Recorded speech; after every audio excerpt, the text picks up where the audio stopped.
Hey everyone, so One Piece chapter 1082 just came out, and Oda is continuing his insane streak of outside world chapters. I cannot believe that we are in a time in One Piece where I can actually expect that we're just going to keep getting to see characters like Dragon, like Shanks, like Garp, like Aokiji, like Blackbeard on the regular, instead of waiting God knows how many years for an arc to finally finish and us to get a glimpse of these guys that we really want to see more of.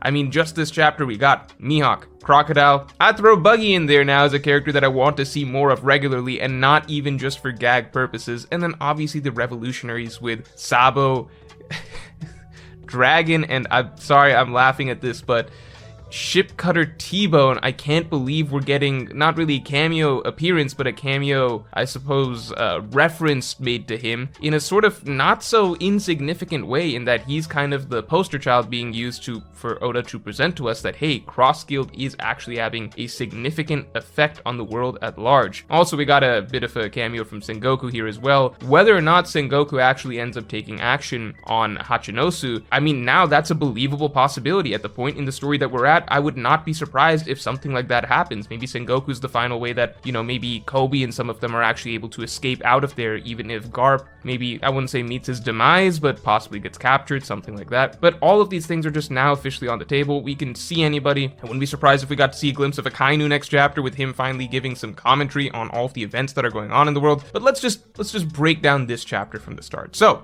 first of all, Cross Guild. For them to... Why T-Bone? That's what I thought initially. Why Ship Cutter T-Bone, who is without a doubt not only one of the nicest and purest Marines we have in the entire story, one of the purest characters that there exists in One Piece, period. You know, even outside of the Marine label, you can just compare him to anybody in the story. He is just a really good dude. I am shocked that Oda chose him of all characters to show the effect that Cross Guild is having and how they're pushing the common man to basically try and actually off Marines to hand out bounties to basically get some money for themselves and their families in this situation. However, the more I thought about it, the more it sort of makes sense. Who's to say how much thought or how much meaning maybe I'm attaching a little more to it than is necessary? Maybe Oda just picked Ship Cutter T-Bone because he's a rather memorable character to remind us exists in the world and happened to get killed off. But I do think that it's possible that Oda chose a really good Marine that we actually like to be the victim of this, maybe to showcase just how bad things are in the outside world, in that it's been played up recently quite a bit, the importance of nations and islands paying the Celestial Gold, right? If you don't pay Celestial Gold, your island goes to ruin. The Marines basically kind of have this monopoly on security, and basically if you can't pay up, then they're not going to offer you security, and your entire family, everybody you know, your loved ones, relatives, etc., everybody on your island is basically done for, right? That's what happened to the islands that Whitebeard grew up on. That's what happened almost to Lucia Kingdom when they couldn't pay the Celestial Gold right before the Reverie. So I think the idea that even if I think using a character like T-Bone to show just how far pressed the average citizen is in these sort of islands that are bereft of proper marine security, that are suffering from famine, starvation, poverty, etc. The idea that, yeah, T-Bone's a good guy, but ultimately things are so bad out there in the world, and there's so much imbalance and inequality in the world, that even someone like him, of course, he can end up a victim to something like this, because it doesn't matter if you're a good guy, ultimately the system itself is flawed, and when the system itself is so flawed, the average citizen is going to look to do whatever is necessary to take care of themselves and their family. So I think that was actually a fairly good decision by Oda. I don't think it was an arbitrary one to just off T-Bone, who is a good guy. Initially I was like, there's so many bad Marines that we could think of that could be the victim of this, but it makes sense to me in the long run. I would also add that I think that it's interesting the way they're phrasing how dangerous what Cross Guild is doing is, because it's honestly such a brilliant idea, because the Marines, they no longer can trust the common man, and that makes the idea of capturing Marines is so much more feasible than capturing criminals. Because if you're a pirate, if you're a criminal, you're going out and about in the world, and you're a bad guy. You're noted as a bad guy, right? People don't really get close to you. You don't get close to other people. You're a noted criminal, right? You already have this label walking around. If you're a Marine, you're supposed to trust the average person. The average person is supposed to trust you. You're technically on the same side, the side of the law. So it makes it infinitely easier to backstab a Marine than to capture a powerful pirate. Like the guy that took out Ship Cutter T-Bone, probably he doesn't look that strong. But when you're able to get this element of surprise that you wouldn't normally get around a pirate, right? A pirate's not going to let their guard down against average citizens when they know there's a bounty on their heads. But a Marine is a Marine, right? You're supposed to be protecting these guys. You have no idea who you're able to trust or not trust. Who under your protection might actually secretly be trying to off you. So the bounties that Crossguild are putting out are ironically way more effective than any of the bounties that the Marines had been putting out on the past on pirates, just because it's so much easier to catch a Marine if you're a normal person than a pirate. It just makes sense.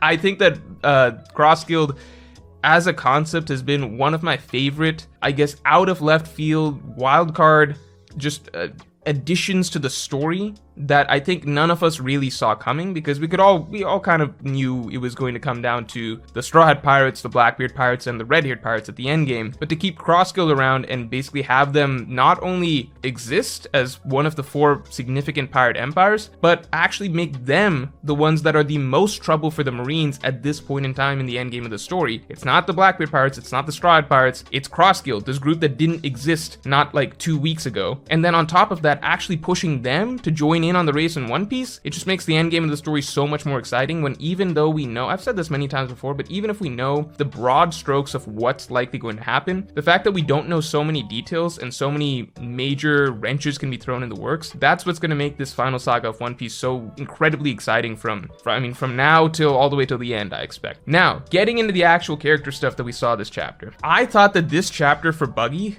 was basically low-key one of the best character moments we've had, I think, period, for any side character in One Piece, especially such a long-running one who'd been reduced to, I mean, not in a bad way, I think Buggy's a great gag character, but reduced to a gag character for the majority of his story time in the series of One Piece, right? To suddenly, kind of out of left field, actually dig in to who he is and what his motivation is, and stop treating him as just this bumbling dude that has accidentally stumbled his way all the way to this high position. I mean, he has, but he's still a person at his core, and he's not just a gag figurehead. What does he actually want? What does he think? How does he feel in the situation? It's time that he stops just getting pushed around and bossed around and stepped on and made fun of by, you know, these 2 bullies, Crocodile and Mihawk. Buggy's like, I've got some weight in this situation. We can actually do something here. It's so cool that Buggy's actually stepping up to Crocodile and Mihawk of all people. He knows what they're about to do to him,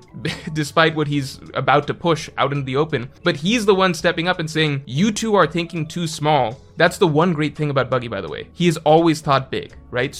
And that is the most important thing, I suppose, to being a pirate, your sense of ambition, right? So he is stepping up and saying, you 2 are thinking too small. As strong as these 2 characters are, and as weak as I am, you're thinking too small. We can actually do something here. Don't you guys have that same dream that every other pirate has? Coming from Buggy, it just feels so powerful. This dude who's been stepped on, made fun of, crushed, turned into a joke over and over, had zero respect given towards him by anyone who actually matters in the story so far.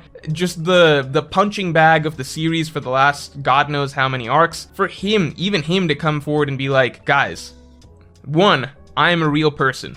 I'm a human being! And for better or worse, I've made it this far in the story. I'm this close.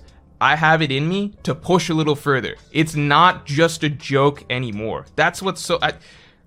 I think what Oda just did with Buggy is one of the coolest things he's done with a side character in the story, period. And this is probably going to be Buggy's best moment in the story, because I do think that, you know, while a lot of people might be clamoring for, okay, let's get more of a Buggy arc, that'd be great. I do think what was most important was having some sort of plot reason to force Crossguild into the race for One Piece, and Mihawk and Crocodile have no real reason to do so, so Oda probably wrote in this grand character moment for Buggy and dug into who he is and what he really wants, and gave him a moment of real boldness and ambition to push forcefully Crossguild into the mix, so that huge necessary plot development has been sort of checked off. I don't know how important Buggy himself and his character will be going forward in the story in terms of actual character development going forward from here. I've seen some people saying, well, it's time he develops Conqueror's Haki. It's time that, you know, what if Buggy actually gets to One Piece before everybody? Look, anything's possible. Anything's possible. I didn't think Buggy would ever be a Yonko, but I would suggest people hold their horses or pull back a little bit on the expectations of how significant this is going to be for Buggy's character going forward. Like Conqueror's Haki, I don't know about that. Like this, I think this in itself was Shanks quite a bit. More than we could have ever asked for out of this particular character, especially just the way that it reframes how you look at him from the entire series, because we even got to go back to that flashback where initially all we got to see was, you know, Buggy getting angry at Shanks for, you know, having him like for petty stuff, right? For petty stuff, losing the map, all of that stuff, the fruit. It's just kind of absurd at that point in time where, like, he's a pathetic individual, right? It felt to me like there was no real bond between Buggy and Shanks just because of the way that Buggy talked about and viewed Shanks from what we'd seen so far. But I thought that Shanks did care about Buggy, but I thought that maybe Buggy didn't actually care about Shanks. But now we get the gaps filled in. What's the real reason that Buggy left Shanks? Of course, Buggy at some point must have realized the potential that Shanks had. The fact that he was aware of it and wasn't actually just so, you know, ludicrously gassing himself up to the point that he thought that, you know, me and Shanks, you know, we're basically the same or whatever. I actually look down on Shanks as a pirate and stuff like that. No, the reality is that Buggy, even at a young age, he did at his core realize how great Shanks was. He wanted to serve Shanks and push Shanks to Pirate King. Buggy was, it actually makes my heart, like, it does my heart good to think that that bond, like that character dynamic, which has been portrayed as so one-sided in terms of Shanks being nice to Buggy, but Buggy hating Shanks, the confirmation that at their core, Buggy definitely did care about Shanks, and the true betrayal was not the stuff with the fruit or the map or anything like that. The true betrayal was Shanks actually letting Buggy down in terms of what Buggy thought Shanks could be, and the pedestal that Buggy put Shanks on. Of course, Buggy doesn't have the full context, so we're going to set him aside for a second and just talk about the fact that I think this chapter gave us a good new perspective on Shanks. I think it confirmed a few things that a lot of us had already believed about him, which was we thought that Shanks was choosing not to go after One Piece, not to go after Laughdale for some reason. It seemed like he had no interest in Pirate King. So it seems as though before this, initially Shanks definitely did, because Buggy had that impression, and Shanks pretty much confirmed that to Buggy when they were kids. But Shanks said that something has changed his mind. He says, I'm not ready to go after that yet. What does that mean? Well, I think that what changed, and the one thing that is being hidden from the reader in Shanks' story, is what Roger told him, right?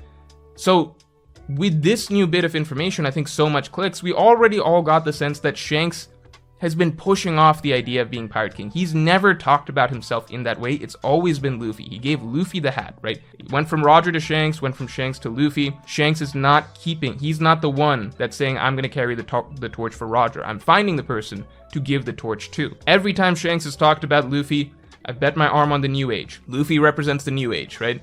I'm waiting on Luffy. He's always had Luffy in mind. So whatever with all of this, it kind of makes sense. At one point, Shanks was interested in Laughdale. Roger says something to him that we don't get to see. Shanks then tells Buggy he's no longer interested in that. The phrasing is, I'm not ready yet, which implies that he is going to go after it one day, but that's curious because everything we see of him afterwards seems to suggest he has zero interest in One Piece. He never makes a move towards it. As far as we know, he doesn't even have one of the road poneglyphs. He caught some from Kid, but initially he didn't have any. And he keeps pushing Luffy forward. He gives Luffy the hat. He's trying to guide Luffy out to sea. He's waiting on Luffy. He's talking about how he bet his arm on the New Age. He's referring to Luffy as the New Age. He always refers to Luffy as basically what's coming next. So whatever Roger told him most likely made Shanks realize that he could not, for some reason, be the guy that could be the next Pirate King, the guy that could fulfill the will of D, whatever needs to be fulfilled. That really puts everything that we kind of assumed about Shanks into perspective and almost borderline confirms it. Obviously, it's still just speculation so far, but I think everything really falls into place with this. And the idea that now, why is it now that Shanks is going after One Piece? Well, if you want to be obtuse, you could say, well, Shanks was a coward and he waited till Kaido and Big Mom went down, and now he's going after One Piece. That's ridiculous. Shanks has literally never ran from a fight in the entire story. He walked onto Whitebeard's ship solo, fully ready for a Yonko to go full force trying to attack him. He rolled up on Kaido and stopped him from going to Marineford. Shanks has never been afraid of, I think, any character in the entire story. I think it's fairly obvious based on pretty much everything that Shanks has said throughout One Piece, from the beginning, like chapter 1, all the way till now, and with the added context we got, that Shanks did not go after the One Piece until Luffy was ready to go after the One Piece. That's what Shanks was really waiting on. Once Luffy was ready to go after the One Piece, once Luffy was Yonko level, one step away from Pirate King, now is the moment that Shanks thinks, I'm ready to go for it too. Why? I would still assume to test Luffy in some way, to be some sort of final gatekeeper, some sort of final barometer or something like that, to see whether or not Luffy is truly ready.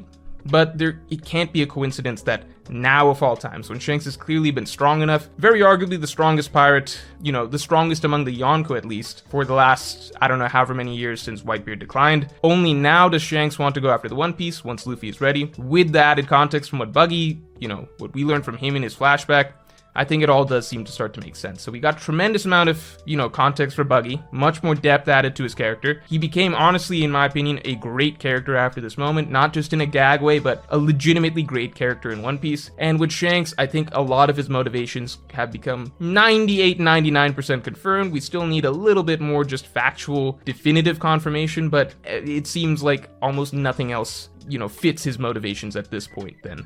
Pretty much the last bit of info that we got, that he has changed his mind, most likely since Roger told him something related to him not being the one for One Piece. So, all of that being said, the last bit we got to talk about is Dragon and Sabo. I'm gonna say this.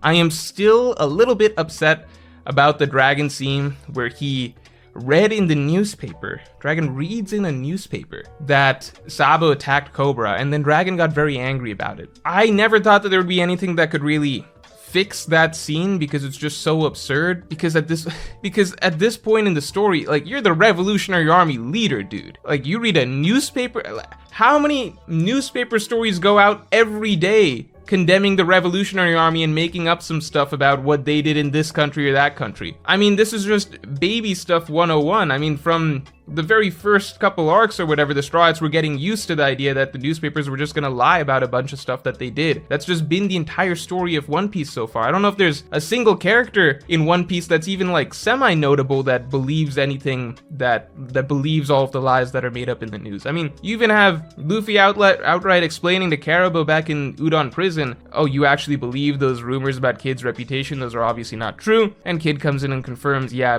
blah blah blah, this isn't what happened, etc. I thought pretty much everyone would know this. I mean, even if Dragon's dumb son Luffy knows not to believe everything that you just hear, how can the Revolutionary Army leader react so negatively to some newspaper headline saying that his chief of staff committed murder? It's just so bizarre. I mean, I'm sorry I'm going off on this tangent, but I was really hoping that this would somehow be addressed in their first meeting. Maybe something could be done, because it's just such a weird, out of character, just nonsensical reaction to have that really makes you think that Dragon doesn't know anything about anything. Like, he sends all of his revolutionary commanders in on a raid, and then he has no sort of follow-up to really touch base and fully understand what happened there. And he reads one thing in the newspaper and just assumes the worst and is like, wow, I guess these guys I sent in there were really bad people. I can't believe Sabo might have, he killed King Cobra. He definitely killed King Cobra unless he has some really good excuse. It's kind of absurd. So I was hoping that would be addressed here. It was not.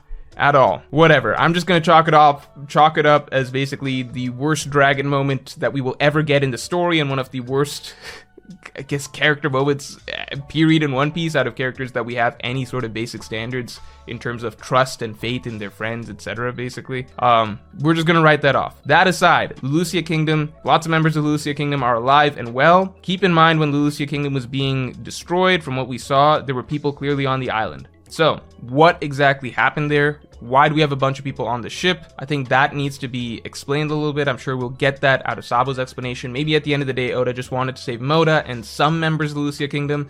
Maybe more members are alive. We'll find out. I'm very, very excited. I'm really hoping that next chapter Oda does not cut away. I really hope he does not cut away, because this is really what we've been waiting on. What happened at Marie-Joie? What happened at the Reverie? What happened at the Reverie? That is, I think it's been such a huge question in One Piece for such a long time, but it seemed almost too good to be true for us to ever really get a clear flashback to find out the details of it, but it seems like we're about to, so I'm really looking forward to next chapter. And if you enjoyed this, then definitely like, comment, and subscribe, and I will talk to you all next week.